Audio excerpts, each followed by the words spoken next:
everyone, thank you for joining me for another Where Are We? I'm your host Corinne, and right now I'm standing upon what used to be honeysuckle, glossy buckthorn, and burning bush, which are all invasive species here in Ohio. And I'm going to talk to Medina County Park District and Medina County Soil and Water Conservation District about their Invasive Species Buyback Program. My name is Kelly Doherty. I am the conservation educator with Medina County Soil and Water, and we have an invasive species buyback program here in Medina County. And if you have any honeysuckles or any other qualifying invasive trees or shrubs on your property, you can qualify to participate in our program if you remove it. So once you know that you have an invasive tree or shrub, you take a few ID photos, some leaves, maybe the bark, and then you chop it right down. And when you're done cutting it, you're gonna get one of your invasive species buyback cards, which can be found either at our office, Medina Soil and Water Conservation District, or at Owen-Slaughter Nature Center in Sharon Township if you don't have access to a printer. You hold the plant and take a nice selfie with your buyback card to show that you are stopping the spread of invasive species on your property. And then you're going to submit it to medinainvasivebuyback@gmail.com. And you will get a confirmation, yep, that's an invasive plant and you qualify, and then you'll be sent a list of native trees or shrubs to pick from. So I'm sitting in front of a mixture of invasive trees or shrubs that would all qualify for our buyback program. We have a honeysuckle here, and then we have a burning bush, also known as winged euonymus. And this larger one is a buckthorn. I'm Travis Morton, the Natural Resources Manager for Medina County Park District. These euonymus, the burning bush, were planted probably in the 90s as a way to shield this electrical panel. Since the 90s, the Park District has kind of changed its philosophy on landscape plants, shifting more towards native species that support more of our native wildlife, like pollinators and birds. So today we're going to cut this down. After we do that, we're going to treat the stump with an herbicide mixture, and then we will take the brush that we remove from the plants and create a brush pile somewhere else for wildlife. We're going to chop this down and show you how you can participate and submit for the program so that you can get a free native tree or shrub to replace your invasive one with.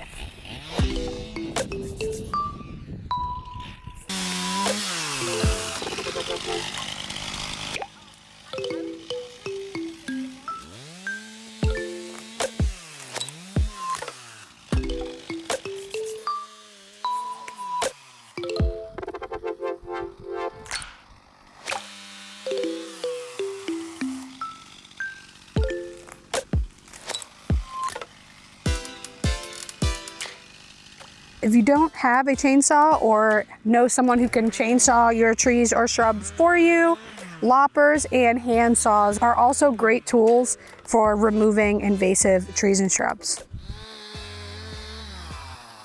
So the Invasive Species Buyback Program is from June 1st to August 22nd.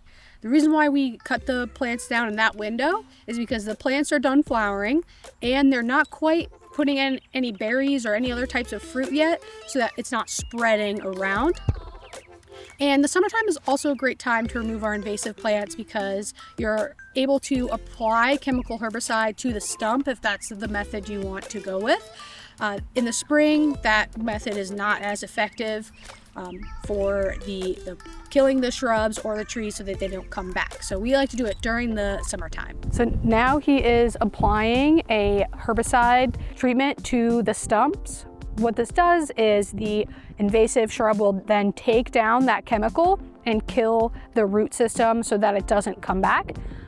Cut stump method is a really great method to use if you're trying to reduce your impact on any other plants around your invasive shrub or tree that you had just cut down, because it does not kill the other stuff. It just kills the shrub that you are applying the herbicide to. So when you're doing the cut stump method, it's important to immediately apply that herbicide right when you're done cutting it, because what the plant's gonna do is it's gonna start to seal itself and heal.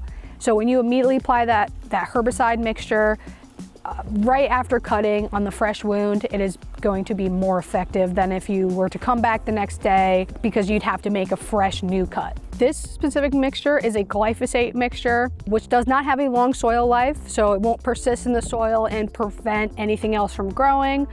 which makes it a great option for when you want to restore an area.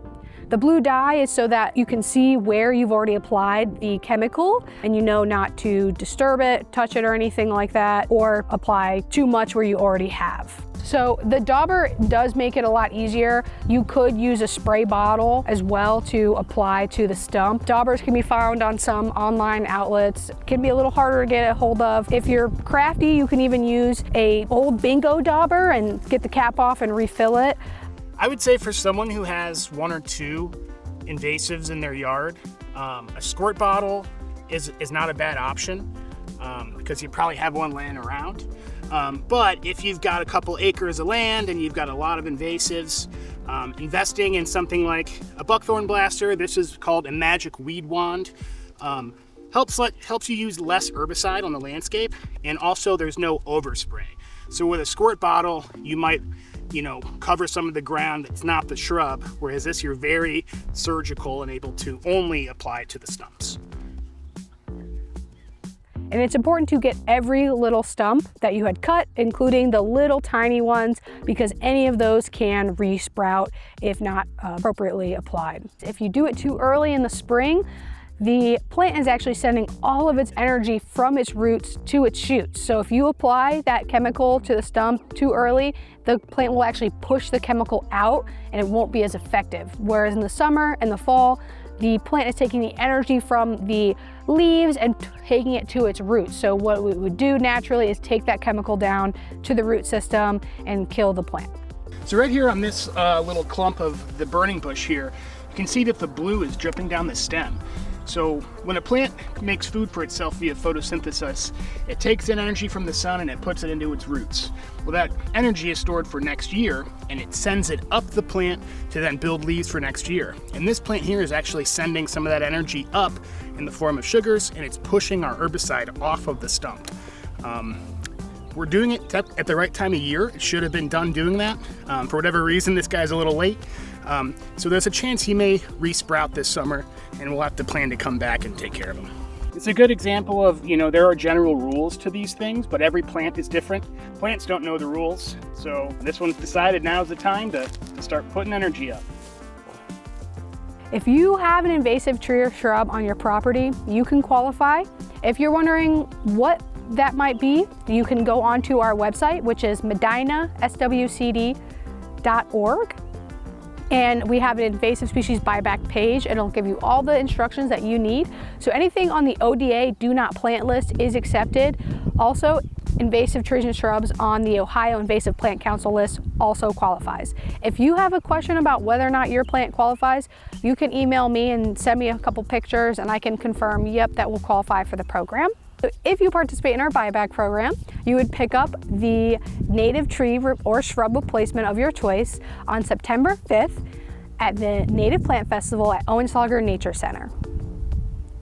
And there, if you remove multiples and we have extras, you will get up to 3 replacements. If you just cut down one, then we'll give you one to replace it with. So if you participate in the program, you will pick up your replacement native tree or shrub on September 5th at the Native Plant Festival at Owenslager Nature Center.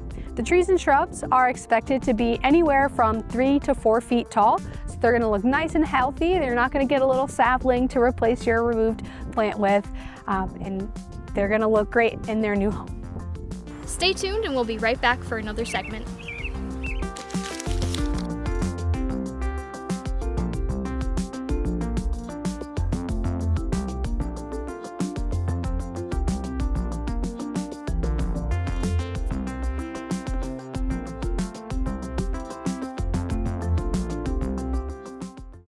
Summer at the library means summer reading.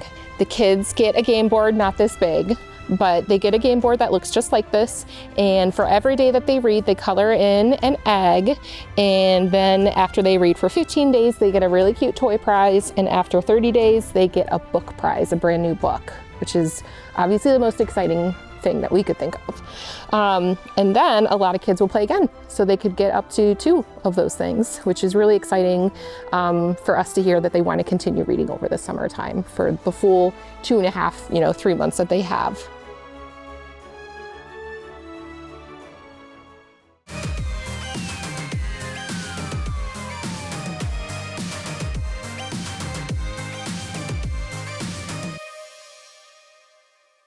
Hello and welcome back to Where Are We? I'm your host Corinne, and right now I'm at the Onus Nature Center, and I'm talking to the club Photographers of the Parks, and they are sponsored by Friends of Medina County Parks. So I'm really interested in learning more about this club and hearing about what people like about photography and what people like about Medina County Parks. Hi, my name is Joanne Johnson. I'm one of the co-presidents of POTP, Photographers of the Park. I have been with the club since I retired in 2012, and this is one of my favorite groups. I love the people. The people are so wonderful. I have made lifelong friends here. I've learned a lot here in the club, not only from each other, but from the speakers that we have. We have most interesting monthly assignments. They could be an assignment that is related to a technique or a method of taking photos. Maybe it's reflections. We have classes in different types of post-processing software or techniques. We almost always have a speaker, a tutorial every month, and that sets us up for the assignment for that coming month. And that helps us to learn how to take pictures for that assignment. So we're always learning as we go along. So I joined in 2011. Actually, my husband joined the club with me. His name is Bill, and we are the outings committee. We organize all the outings for the assignment each month, and we also have a lunch after our outings, which everybody loves to go to. And we have a lot of fun, we get to know each other, and we have a real good time. To join our club, we do require membership in Friends of the Park and POTP, but you can come and see us and visit us and test out the waters for a couple of meetings beforehand, free of charge, to see if this is something that you really want to do. But the most important thing is that we're stressing is education. We do our darndest to educate everyone in, sometimes we have little mini classes during the meetings, maybe they're 10 minutes on a new setting on a camera that may translate across all of the different types of cameras. So, we really do stress education, and you don't have to have the big equipment. We had a speaker come in, a professional photographer. 95% of his shots he shoots only on an iPhone. So it could be an iPhone, it could be a point and shoot, it could be film, it could be a digital camera with lots of equipment or long lenses. We have a couple of photographers who have the really long close-up lenses. It's all welcome here, and we learn from each other, and we commiserate and try to figure things out, and teach each other how to do things. Why we like this shot, what's wrong with it, how could we make it better. So education is really huge in our club. I do a lot of different types of photography. I go on workshops all over the world, take pictures. Love landscape pictures. I love architecture pictures. Pretty much anything without people in it. I love the fall foliage. That's probably one of my favorites. Fall foliage and streams and falls, waterfalls in the park. Medina County Parks has such a plethora of wonderful parks. We are so blessed to have so many lovely parks in our county. And the club tries to make outings to go to different parks for different assignments. Maybe we are shooting waterfalls, or maybe we're shooting fall foliage or trees, or this month we have a photo exhibit in our nature center, and one of the topics is wildlife in Medina County Parks. My favorite thing to photograph are animals, any kind of animals, birds. I just like working with the animals and taking their picture, and they're just, for me, easier to photograph. I'm just an animal lover, so I just love taking their pictures, no matter what they're doing. I love all of the parks. Each one has a different flavor or characteristic, and I really enjoy going to the parks. We have a really fun time. We are a fun-loving group, and it's always different, it's always interesting. We learn a lot, we learn from each other, and everybody's friendly, and we just have a good time together.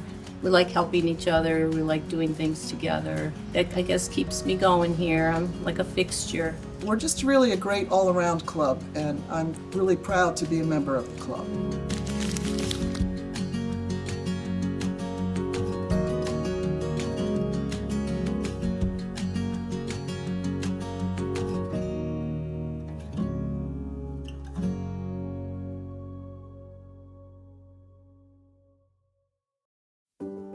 What we do is we take the veteran or the eligible family member, we take whatever that issue is they got going on at that point in time, and we try to plug it with a solution. So when I come in here and I see all the different programs, it's pretty exciting to know that you're not just left out there as a veteran in the community. There's a place you can go to learn about how to qualify for your benefits, as well as take some of these classes. It's just a good place to come and just kind of hang out, no pressure. And it's really just all about that veteran finding something in their life that gives them purpose and makes them whole again.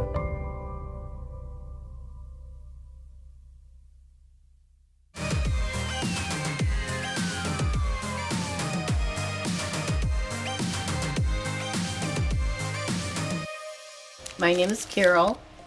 Bill. My husband Bill. Our last name is Lee. We're both from Brunswick, and we are associated with the Cuyahoga Astronomical Society, also known as CAA.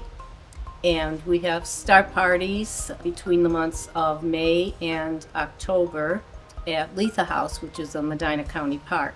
We have a building there too with the roof that comes off. Oh, the observatory. And we have 3 or 4 telescopes inside there. They are free and open to the public. There'll be all different types of telescopes and their owners, and they'll explain to you what object they're focusing on that night and tell you all about that object, whether it's light years away, whether it's a planet, whether it's the 4 moons of Jupiter that are visible. They'll tell you anything you want to know. Letha House is the building, that's the name of the park, and you can find all the information on that at the Medina County Park District because they sponsor this event. This goes back a long way to like 2005, and we're walking our dog down the street, and she started playing with the dog at the corner. And the owner came out and we started talking, and he said, okay, well, I have to go because I'm going to an astronomy meeting. And so I was like, oh, that sounds pretty interesting. And it just, because I would always kind of look up at the sky for just the basics, the very, very basics. And I didn't know anything really about the sky, but I just like looking at the different things that we could see. So one day this guy moved away, and we had helped him with some things, and as a thank you gift, going away gift, he gave us his telescope. So I didn't know what to do with it. I didn't know how to work it. So I looked up telescope clubs, and I found what was also a club we were in was the Brunswick Astronomy Club. And brought my telescope to the meeting and showed up, and I said, my neighbor moved away, he gave me this telescope, I don't know what to do with it. How does it work? And that's how we started. And the club is no longer in existence. A lot of people aged out, so it's gone now. But it was up and running for a long time, and they taught us everything, and from there we had gotten better equipment, and we joined CAA, and we got to know all those folks. And again, great group of people, a lot of fun, very nice, very helpful, and they'll tell you anything you want to know about the sky.